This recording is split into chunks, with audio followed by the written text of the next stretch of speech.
Yeah, I'll say you're probably gonna overcorrect. You're probably gonna get just like with boundaries, you're probably gonna go hard and it's gonna get awkward.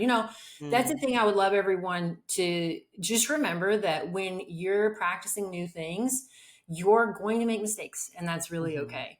And really mistakes are in the eye of those who are in your environment. And if you're in environments that are really super supportive, mm, there's space for that.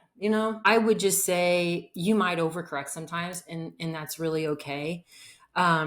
You're gonna find it though. Like, just mhm, let's keep doing it together. That's also why spaces like anyone listening to your podcast is a part of a community where if you're a listener of Wholly Unapologetic, you're going to be in a space most likely where you could overcorrect and still be very lovingly accepted. Do you know what I mean? mhm. Sure. Same thing with Nice Girl Detox.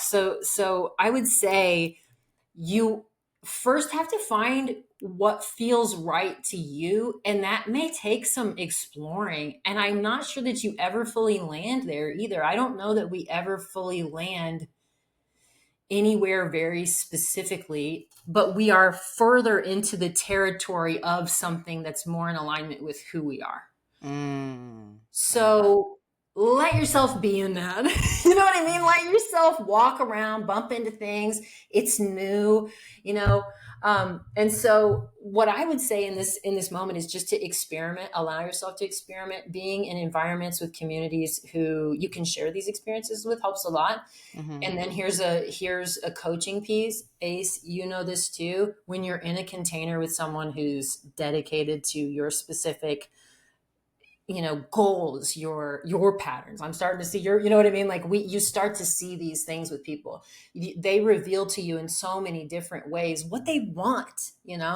And so being able to have people in your life that mirror back to you what is your the truth, you know what I mean, um and and encouraging you and loving you and supporting you, that's really big. And so I would just say, to your question of how do you not overcorrect, I would say it's less about, because again, we got to get rid of the idea that we're going to get something wrong.